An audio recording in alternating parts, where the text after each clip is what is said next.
Hello class 11. In this video we'll discuss about macroeconomics. Macro itself, the word suggests macro means large. Okay. So यहाँ पर जैसे micro में हम individual units की बात कर रहे थे भाई, एक प्रोड्यूसर, एक कंज्यूमर, एक मार्केट। तो यहाँ पर हम जो है पूरी नेशनल लेवल पे बात करेंगे कि एज अ होल हम बात करेंगे about the entire country. Okay, तो basically 3 types of issues are coming under macro economics. तो देखो क्या है वो 3 इश्यूज। पहली बात हम बात करेंगे मैक्रो इकोनॉमिक्स में equilibrium in the economy. Equilibrium मतलब क्या होता है कि एक तरीके से आप कह सकते हो बैलेंस जो है वो इकोनॉमी के अंदर हमें मेंटेन करके चलना है।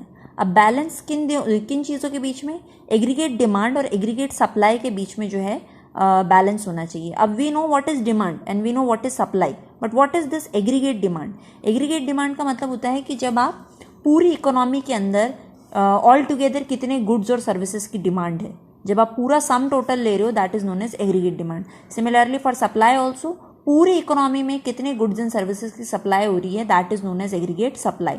तो पहला जो इशू था जो कि बोल रहा था कि इक्विलिब्रियम यानी कि बैलेंस जो है मेंटेन करना है हमें between the aggregate demand and the aggregate supply, यानी कि ये जो दोनों है एग्रीगेट डिमांड AD और एग्रीगेट सप्लाई AS, ये दोनों जो हैं वो इक्वल होने चाहिए। ओके, सेकेंड जो है आपका point that is disequilibrium in the economy, यानी कि डिसइक्विलिब्रियम है, बैलेंस जो है वो नहीं है इकोनॉमी के अंदर। अब ऐसी सिचुएशन कब अराइज होगी, जब या तो क्या है वह एग्रीगेट डिमांड और एग्रीगेट सप्लाई जो है उनके बीच में जो बैलेंस है वो नहीं है, या फिर हम कह सकते हैं कि जो भी अवेलेबल रिसोर्सेज हैं उनको पूरी तरीके से यूटिलाइज नहीं किया जा रहा है, तब ये इम्बैलेंस वाली सिचुएशन जो है वो क्रिएट होती है। थर्ड इशू क्या है मैक्रो इकोनॉमिक्स के अंदर कि हमें करेक्शन करना है। सेकेंड सिचुएशन के अंदर जो इम्बैलेंस हुआ था उसे हमें करेक्ट करने की, रेक्टिफाई करने की कोशिश करनी है, यानी कि जो एग्रीगेट डिमांड है, एग्रीगेट सप्लाई है, उसके अंदर जो इम्बैलेंस है हमें उसे ठीक करना है दोबारा से। और ठीक कैसे करेंगे कि भाई जो भी हमारे पास अवेलेबल रिसोर्सेज हैं उनको हम फुल तरीके से, पूरी तरीके से जो है हम यूटिलाइज करेंगे ताकि जो इम्बैलेंस है उसको करेक्ट किया जा सके। तो हम कह सकते हैं कि माइक्रो इकोनॉमिक्स की तरह मैक्रो इकोनॉमिक्स में भी जो है इकोनॉमिस्ट ने कई तरह की थ्योरीज बना रखी हैं। जैसे कि देखो फर्स्ट थ्योरी आपको मेंशन्ड है, theory of income and employment. ठीक है, theory of income and employment हम कब स्टडी करते हैं, जब हम ये स्टडी करना चाह रहे हैं कि इक्विलिब्रियम जो है वो इकोनॉमी में किस तरीके से मेंटेन किया जाए। ओके, यानी कि जब हमें ये पढ़ना है कि एग्रीगेट डिमांड और एग्रीगेट सप्लाई जो है वो हमें इक्वल करने हैं, तो हम ये थ्योरी पढ़ेंगे, theory of income and employment. इसी तरीके से जो डिसइक्विलिब्रियम हो जाता है इकोनॉमी के अंदर, जो हमने सेकंड इशू में यहाँ पढ़ा, तो डिसइक्विलिब्रियम को स्टडी करने के लिए भी कई सारी थ्योरीज है हमारी माइक्रो इकोनॉमिक्स के अंदर, जो कि डिफ्लेशनरी गैप और इन्फ्लेशनरी गैप के नाम से जानी जाती हैं। अब इन्फ्लेशनरी गैप क्या होता है, देखो this term is made from the word inflation. Inflation यानी कि महंगाई, जो प्राइस राइज होता है, प्राइजेस बढ़ती हैं। और deflationary gap has come up from the word deflation, यानी कि जो प्राइजेस जब हैं डिक्रीज होते हैं, कम होते हैं, that is known as deflationary gap. तो इस तरह की प्रॉब्लम्स को पढ़ने के लिए माइक्रो इकोनॉमिक्स में भी जो है तरह तरह की थ्योरीज, तरह तरह की पॉलिसीज जो है हमें देखने को मिलेंगी, जैसे कि monetary policy, policy which is related to money supply, physical policy, the policy which is related to budget allocations, budget के बारे में जो पॉलिसी है।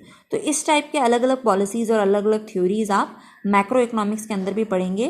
तो देखो जैसे माइक्रो में मैंने आपको समराइज करके बताया था, in the same manner I am telling you about macro also, कि मैक्रो के अंदर फर्स्ट थ्योरी जो हमने पढ़ी कि किस तरह इकोनॉमी में इक्विलिब्रियम मेंटेन करना है, यानी कि जो एग्रीगेट सप्लाई है that should be equal to your aggregate demand. और इस थ्योरी को हम एक और नाम से जानते हैं, theory of income and employment. Second is the theory related to disequilibrium in the economy, की जो डिसइक्विलिब्रियम है, इम्बैलेंस है इकोनॉमी के अंदर, उससे हम कैसे डील करेंगे। This is also known as the theory of inflation and deflation, यानी प्राइस राइज और प्राइस का जो डिक्रीज होता है। अब इम्बैलेंस हो गया, डिसइक्विलिब्रियम है यानी कि इम्बैलेंस हो गया है, तो क्या होगा, इम्बैलेंस दो तरीके से होगा, या तो आपका एग्रीगेट डिमांड ज़्यादा हो जाएगा एग्रीगेट सप्लाई से, अगर डिमांड ज़्यादा है और सप्लाई कम है तो क्या होगा, इन्फ्लेशन। नेचुरली अगर किसी चीज़ की डिमांड ज़्यादा है और उसकी सप्लाई कम हो रही है तो क्या होगा, प्राइजेस बढ़ेंगे, महंगाई बढ़ेगी।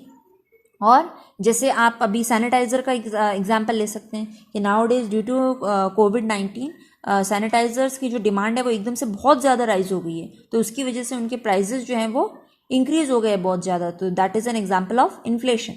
सिमिलरली डिसइक्विलिब्रियम का एक और केस होता है कि जब डिमांड जो है वो तो हमारी कम है और सप्लाई बहुत ज़्यादा हो रही है, हमें कोई चीज़ चाहिए नहीं और उसकी सप्लाई हद से ज़्यादा हो रही है, तो क्या होगा, प्राइसेस उसके गिर जाएंगे। तो वो सिचुएशन जो है that is known as deflation. Okay, now third theory जो मैक्रो इकोनॉमिक्स से रिलेटेड है, that was the theory related to the correction of disequilibrium. में हमने सेकंड सिचुएशन में पढ़ा कि जो इम्बैलेंस है उसको अब हमें करेक्ट करना है, तो उसके लिए कई सारी पॉलिसीज़ जो हैं गवर्नमेंट ने फ्रेम कर रखी है। पहली जो पॉलिसी अपन ने डिस्कस करी थी मॉनेटरी पॉलिसी, जो कि मनी से रिलेटेड है कि भाई इकोनॉमी के अंदर मनी का कितना सप्लाई हो रहा है, क्रेडिट क्रिएशन कितना हो रहा है कमर्शियल बैंक से। क्रेडिट क्रिएशन का मतलब है कि कमर्शियल बैंक्स कितना लोन दे सकते हैं आपको, कितना क्रेडिट सप्लाई कर सकते हैं मार्केट के अंदर। तो आप ये समझ सकते हो कि monetary policy related to the supply of money. Fiscal policy related to government budget, कि गवर्नमेंट का बजट जो है वो किस तरह से मैनेज होगा, किस तरह से फ्रेम होगा, और अगर बजट में कोई डेफिसिट है, कोई कमी है, तो उसका इकोनॉमी के ऊपर क्या इम्पैक्ट पड़ेगा, वो हम पढ़ते हैं फिस्कल पॉलिसी में। और थर्ड जो पॉलिसी है that is the exchange rate policy, कि करेंसी एक्सचेंज के समय हमारी करेंसी की क्या वैल्यू है और फॉरेन करेंसी जिससे हम एक्सचेंज कर रहे हैं उसकी क्या वैल्यू है, that we are going to study in this exchange rate policy. Okay, so basically like in the macro section also we are having the three types of theories. Okay, again this flow chart or this concept map you can utilize in your notes also, and whatever we have discussed till now in microeconomics as well as in macroeconomics, these are the differences which also you must go through. भाई जो अभी तक हमने discuss किया दोनों section में, same चीज़ यहाँ पे दिया हुआ है आपको पॉइंट फॉर्म में और डिफरेंशिएट फॉर्म में। ओके, तो ये वाले पॉइंट्स जो हैं आप स्टडी कर सकते हैं फ्रॉम योर बुक, और अगर कोई डाउट्स है तो you can come up, and इसके अलावा some other differences also I will provide you in the group, that also you can study and you can mention them in your notes also. Thank you for listening.